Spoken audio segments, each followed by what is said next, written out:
Hello दोस्तों, कैसे हैं आप सभी। आशा करते हैं आप सभी स्वस्थ होंगे। एक बार फिर से आप सभी का बहुत बहुत स्वागत है हमारी यूट्यूब चैनल ट्रिकी हिंदी पर। जैसा कि आप सभी जानते हैं, आपके सीटेट के पेपर से संबंधित ईवीएस की क्लासेस आप सभी को हमारे चैनल पर मिल रही हैं। तो आज की इस वीडियो में हम बात करने वाले हैं जीवाणुओं से होने वाले रोग के बारे में। रोग की आज हमारी ये तीसरी क्लास है और मैंने पिछली दो क्लासेस में भी आपको बहुत सारी जानकारी दे रखी है। अगर आपने वो क्लासेस नहीं देखी हैं तो आप उन क्लासेस को देख लें। बिना किसी समय को गवाए अपनी इस वीडियो को शुरू करते हैं और बात करते हैं हम जीवाणुओं से होने वाले रोग की। जीवाणु यानी कि जो रोग हमारे बैक्टीरिया से होते हैं। तो इनको याद रखने के लिए मैं एक ट्रिक बनाकर लाया हूं, जो कि हमारी ट्रिक है पंडित का टीका न्यू है टीबी। इस ट्रिक के माध्यम से हम याद रख सकते हैं कि जीवाणुओं से कौन कौन से रोग होते हैं। तो पंडित का टीका न्यू है टीबी, ये हमारी ट्रिक है। अब हम देखते हैं कि कौन कौन से रोग हमारे इस ट्रिक से बनते हैं। तो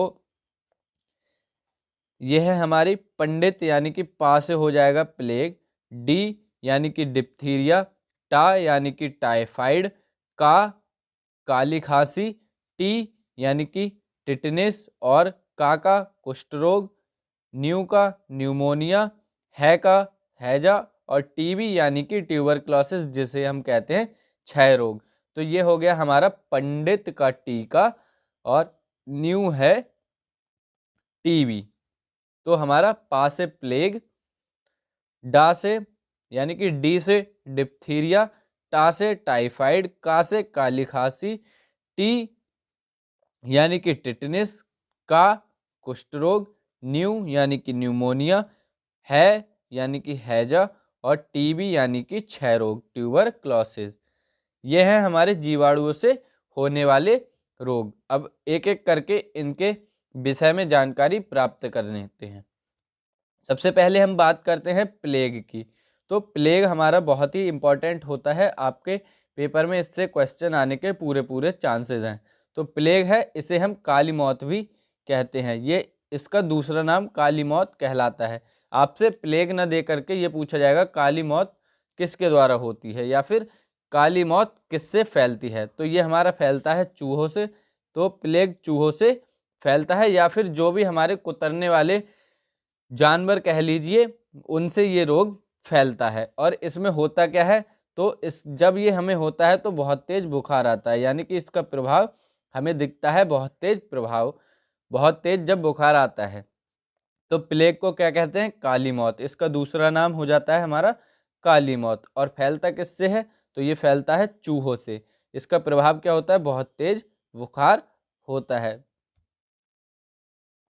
और ये किस बैक्टीरिया से फैलता है, तो ये आपके लिए इतना इम्पोर्टेंट नहीं है क्योंकि बैक्टीरिया का नाम पूछा नहीं जाता है। तो मैं जितने आपके पेपर से संबंधित इम्पोर्टेंट है वही वही करा रहा हूँ। बात करते हैं अगले रोग की, तो वो है हमारा टाइफाइड। तो टाइफाइड हमारा बहुत ही इम्पोर्टेंट हो जाता है क्योंकि इसका अन्य नाम होता है मियादी बुखार। जो लोग इसे टाइफाइड के नाम से नहीं जानते हैं वो लोग इसे मियादी बुखार भी कहते हैं। और ये होता कैसे है, तो ये दूषित भोजन और दूषित जल से हो जाता है। यानी कि जो हमारा खराब भोजन और खराब जल जब हम ग्रहण कर लेते हैं तो हमें टाइफाइड हो जाता है। और इसमें होता क्या है, कौन से अंग पर प्रभाव डालता है, तो ये हमारी आंत को प्रभावित करता है। इसका प्रभाव क्या होता है, तो इसका प्रभाव भी बुखार आता है हम लोगों को, तब पता लगता है कि टाइफाइड। और इसकी जांच कौन सी होती है, तो इसकी जांच होती है वाइडल टेस्ट। आपसे पेपर में पूछा जा सकता है कि टाइफाइड का पता करने के लिए कौन सी जांच की जाती है। तो इसका पता करने के लिए हमें जो परीक्षण यानी कि जांच करते हैं वो होता है हमारा विडॉल टेस्ट। वाइडल कह लीजिए या विडॉल, विडॉल बहुत सारे लोग इसको बोलते हैं इसलिए हम विडॉल टेस्ट कहेंगे। तो टाइफाइड का दूसरा नाम क्या होता है, मियादी बुखार। और किस चीज़ से होता है टाइफाइड में, तो खराब भोजन और खराब जल ग्रहण कर लेने से। और कौन सा अंग हमारा प्रभावित होता है, तो हमारी आंत को प्रभावित करता है टाइफाइड। इसके बाद हम बात करते हैं अगले रोग की। अगला रोग है काली खांसी। ये कुछ ज़्यादा इम्पोर्टेंट नहीं है लेकिन इसको आपको फिर भी पढ़ के जाना है। इससे यही दो क्वेश्चन पूछे जा सकते हैं कि काली खांसी का दूसरा नाम क्या होता है। तो काली खांसी को हम वोपिंग कफ भी कहते हैं। और इससे क्या चीज़ प्रभावित होती है, तो इससे हमारे प्रभावित होते हैं फेफड़े, यानी कि लंग्स को प्रभावित करती है काली खांसी। फिर हमारा कुष्ठ रोग, जिसे हम ग्रामीण भाषा में कहते हैं कोढ़। जैसे कभी किसी की लड़ाई हो जाती है तो वो बोलता है तुझे कोढ़ हो जाएगा, तो इसे हम कोढ़ के नाम से भी जानते हैं। इंग्लिश में इसे क्या कहते हैं, इंग्लिश में इसे कहते हैं लेप्रोसी। और प्रभाव क्या डालता है, ये हमारे नर्वस सिस्टम यानी कि तंत्रिका तंत्र पर प्रभाव डालता है। कुष्ठ रोग जब हमें हो जाता है तो हमारी तंत्रिका तंत्र सही से, नर्वस सिस्टम काम नहीं करता है। अगले रोग की बात करें तो अगला रोग है हमारा टिटनेस। ये आपके पेपर की दृष्टि से बहुत ज़्यादा इम्पोर्टेंट हो जाता है। टिटनेस का जो हमारा जीवाणु होता है, बैक्टीरिया होता है, वो धूल में रहती है। और आपने देखा होगा कि बहुत सारा जो लोहे की चीज़ होती है या कुछ भी धारदार चीज़ होती है, वो बहुत दिनों से जंग लगी हुई हो या मिट्टी में पड़ी हुई हो, वो हमारे हाथ में लग जाए तो हम तुरंत जाते हैं और टिटनेस का टीका लगवाते हैं। तो उसका यही कारण है, क्योंकि वो धूल में रहता है जीवाणु टिटनेस का। तो टिटनेस को हम क्या कहते हैं, टिटनेस को हम धनु रोग भी कहते हैं।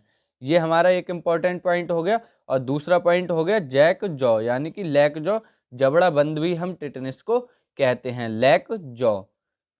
फिर इसका जीवाणु कहाँ रहता है, तो इसका जीवाणु रहता है धूल मिट्टी में। प्रभाव क्या पड़ता है, तो ये हमारे गले को प्रभावित करता है, यानी कि हमारा गला जो होता है वो प्रभावित होता है और हमें सांस लेने में समस्या होने लगती है टिटनेस हो जाने के कारण। तो टिटनेस के कौन कौन से इंपॉर्टेंट पॉइंट थे, इसके दो अन्य नाम हैं।